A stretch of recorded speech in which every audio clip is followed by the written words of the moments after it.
Esto es ESI con Todes. Bienvenidos a un nuevo episodio de ESI con Todes. Soy Paz y acá estoy con Maca. Y hoy traemos, justamente haciendo honor al título de este podcast, ESI con Todes, nos referimos justamente a que todas las personas en igualdad de condiciones podamos aportar nuestras experiencias para construir una perspectiva de ESI más amplia, plural e igualitaria. Esto exige, por supuesto, que tengamos en cuenta las estructuras de desigualdad que operan y que podamos analizarlas para ir desmontándolas juntos. Por eso hoy en ESI con Todes presentamos discapacidad. ¿Cuántas acciones capacitistas tuviste esta semana? Pero a ver, empecemos desde un principio. Tal vez no sabemos qué es capacitismo. Es una forma de discriminación contra las personas con discapacidad. Pero es un sistema de opresión que muchas veces pasa desapercibido y posiciona y valora a cuerpos sin discapacidad por sobre cuerpos con discapacidad, manteniendo un mundo sin accesibilidad, sin incluir las perspectivas y vivencias de personas con discapacidad, perpetuando exclusiones y con ello vulneraciones de derechos. Ahora que ya lo sabes, volvamos a esta pregunta. ¿Cuántas acciones capacitistas tuviste esta semana? Contanos, Maca. A ver, entre todos, ¿cuántas de las siguientes acciones hiciste o vivenciaste alguna vez? Vamos a hablar algunas frases, como por ejemplo, decirle discapacitade, pobrecite, o tiene capacidades diferentes, o incluso tratarles de héroes a una persona con discapacidad. Esto es muy O común. otras acciones, como por ejemplo, tapar una rampa, aunque sea solo un ratito. Eso pasa todo el tiempo. Tapan rampas y son 5 minutitos nomás. O voy y vengo. Sí, vemos todo el tiempo por la calle, todas las rampas tapadas, sin pensar en el otro, en ningún momento. Otras acciones, por ejemplo, es agarrar a una persona ciega para, entre comillas, ayudarla sin preguntarle primero. Esto pasa un montón. Y encima, como nada, manipular su cuerpo sin siquiera mediar palabra, ¿no? Sí, totalmente he escuchado eh, testimonios de gente que ha intentado ayudar, pues lo vamos a poner entre comillas, sin preguntar y han tenido una mala respuesta por esto mismo, porque la verdad que es violento. Tal cual, súper violento. Algo también muy frecuente es hablarle a la persona con discapacidad gritando, gesticulando como excesivamente o de forma incluso paternalista. Por ejemplo, puede ser una persona sorda o con discapacidad intelectual, ¿no? Sí, eso lo vemos un montón.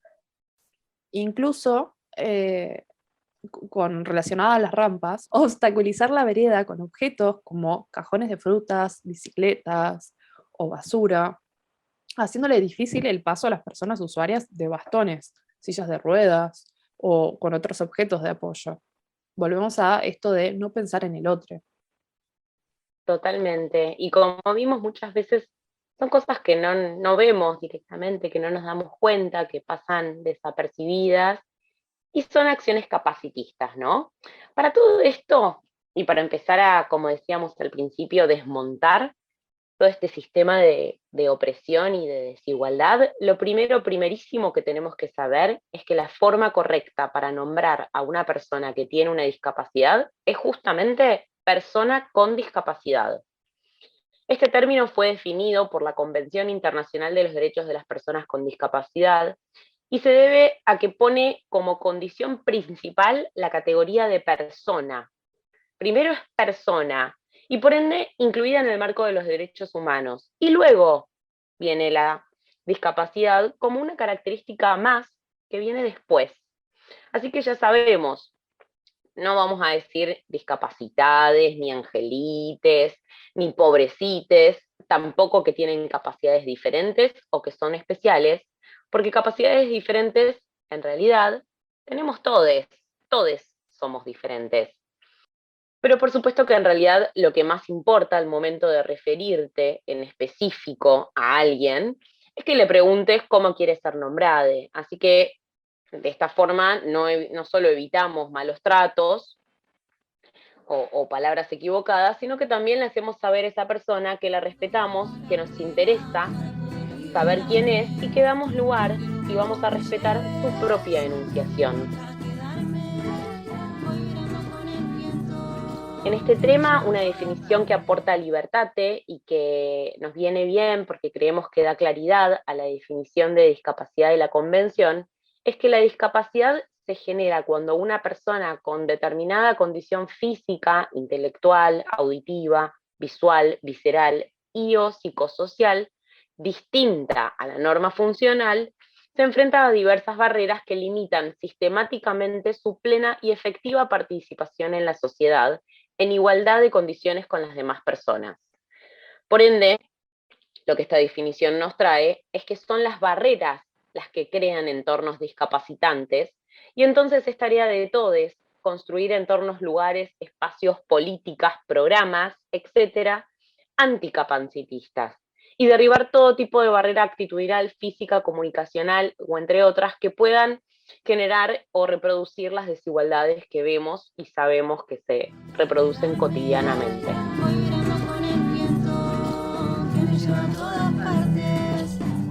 Hoy estamos escuchando Feminancis con la canción Humera.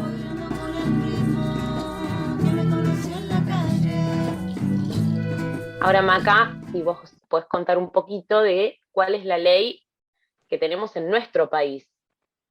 A ver, Paz, actualmente en Argentina contamos con la ley número 22.431, que tiene como título Sistema de Protección Integral de los Discapacitados.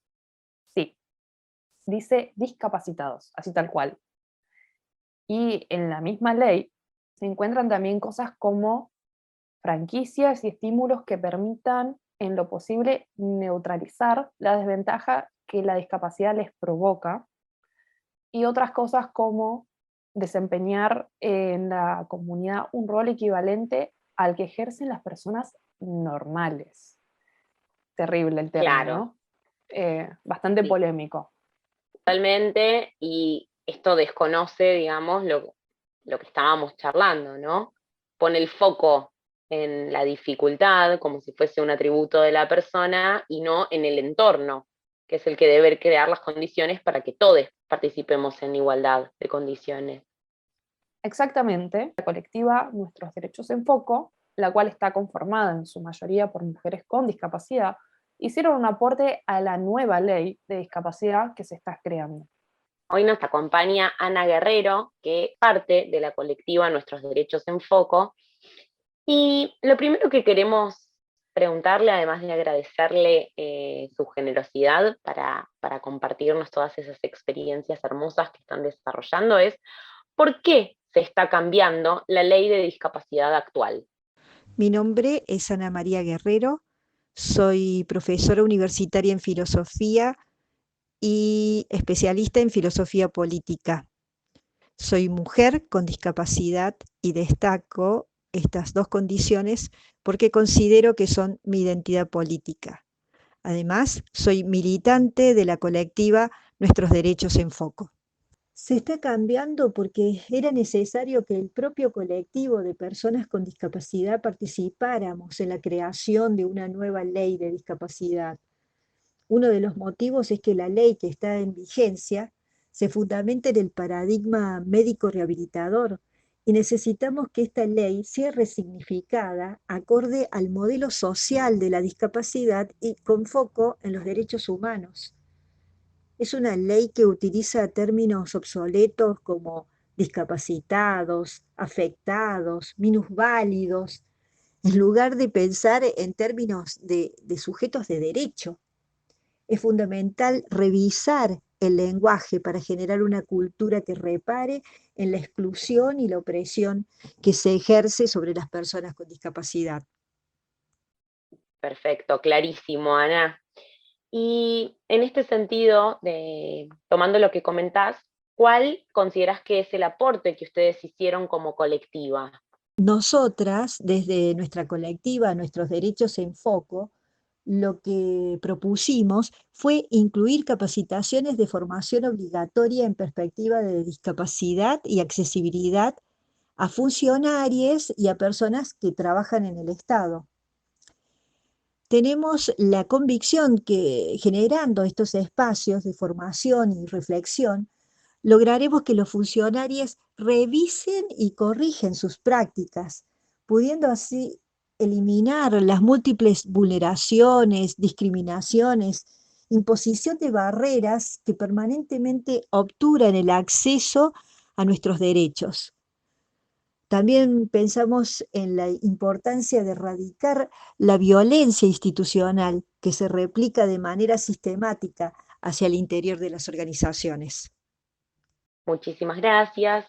Abrazamos, por supuesto, todo ese recorrido que vienen construyendo y que va a seguir creciendo y replicándose. Y por último les queremos preguntar si pudieran pedir un solo deseo en relación a lo que venimos hablando. ¿Qué pedirían? No tengo dudas que pediríamos poder participar sin barreras de todas las dimensiones de la vida en sociedad: educación, trabajo, deporte, cultura, esparcimiento. Erradicar todos los estereotipos, prejuicios, creencias erróneas que nos impiden el acceso a estos espacios. Pediríamos la oportunidad de construir entre todos una sociedad que ponga en valor esos distintos modos de ser, de hacer y de estar en el mundo. O sea, que se termine definitivamente con el capacitismo y enfatizar en lo que expresa la Convención cuando dice que haya respeto por la diferencia y la aceptación de las personas con discapacidad como parte de la diversidad y la condición humana.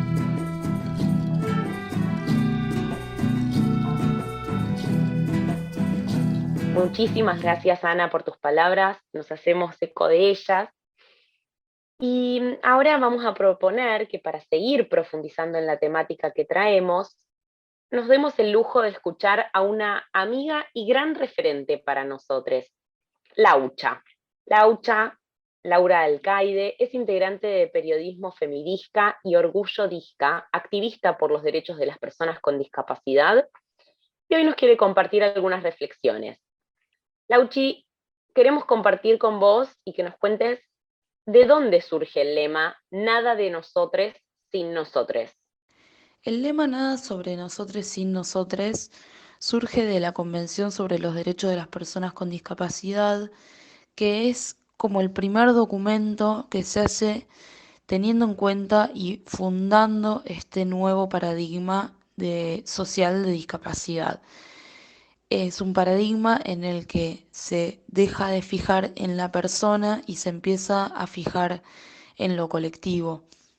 Es muy importante y por eso el concepto de nosotres tiene que ver con que empezamos a ser una manada, empezamos a ser unes que estamos con lesotres y que ya no somos una discapacidad u otra, sino un colectivo. Y también tiene que ver con algo muy importante, que es que históricamente fuimos hablades y pensades por otras personas que no son parte del colectivo y que al acallar nuestras voces fueron también pisando nuestras cabezas, pisando nuestras identidades, modificándonos y modificando nuestras corporalidades para permitirnos ser. Bien, y a partir de lo que compartís, ¿cómo sería una ESI con perspectiva de discapacidad y por qué te parecería importante? La verdad es que la ESI es una materia transversal a todas las materias y en ese sentido la discapacidad, al ser algo transversal, al ser una identidad transversal a todas las otras cosas y a todas las otras identidades, es como justo, digamos, es de un nivel de justicia social entender a la discapacidad y a la ESI con perspectiva de discapacidad. ¿Por qué? Porque la discapacidad atraviesa todo, atraviesa la economía, atraviesa el género, atraviesa la identidad sexual, la, la corporalidad, el color, las razas, todo atraviesa la discapacidad, por lo cual, insisto, desde un nivel de justicia social que la ESI tenga una perspectiva en discapacidad. Y es muy importante pensando desde nivel inicial, digamos, desde atención temprana del desarrollo infantil, ya desde bebés, pensando en una ESI que contemple que exista la identidad disca como identidad, porque una persona puede amar mucho su corporalidad, puede amarse, quererse, pero después sale al mundo y en el mundo es discaodiante, el mundo es discafóbico y, y el mundo pone esas barreras que después tenemos que atravesar aunque nos amemos. Totalmente de acuerdo, resonamos con todo eso. Y por último, ¿qué recomendaciones dejarías para que podamos deconstruir finalmente y entre todos el capacitismo? El capacitismo es como el machismo en el sistema patriarcal, ¿no? El sistema capacitista es el que nos oprime a las personas con discapacidad y si no entendemos que la discapacidad es una identidad y no entendemos de algún modo que la sociedad está compuesta por una heterogeneidad de personalidades y de corporalidades que hacen justamente esta sociedad más rica, no vamos a poder comprender que hay que romper con todo esto, ¿no? Romper con todo y rehacer de nuevo. Romper el sistema capacitista y rearmar una sociedad justa.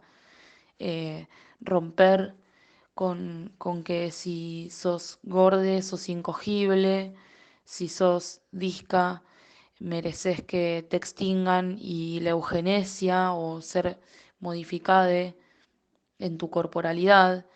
Tenemos que romper con todo eso para entender que la jerarquización de los cuerpos no va más.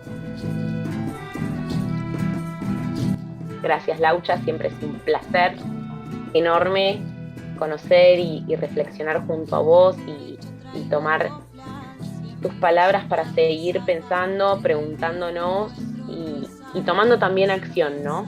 En esta deconstrucción del capacitismo. Maca, ¿tenés ganas para ir cerrando de recomendarnos cómo podemos seguir pensando y reflexionando sobre esta temática? Seguir reflexionando acerca de esta temática podemos hacerlo todos los días, todo el tiempo, pero en específico hoy les traemos una recomendación triple. Si te gustan los documentales, te recomendamos Crip Camp, que lo puedes encontrar en YouTube o en Netflix. Si sos más de las pelis, te recomendamos 37 segundos, o una buena serie también es Sex Special. Por último, también para quienes les gusta la parte de la lectura, te invitamos a leer todos los poemas de Chiana en @plumalibre con doble E, y el libro de Diana Travesani, Me proclamo disca, me corono renga. Gracias por todo y nos escuchamos la próxima. Para poder liberarme. Perfecto. Y escúchame, Pará. dos cositas nada más te Para toque que decir. pausa.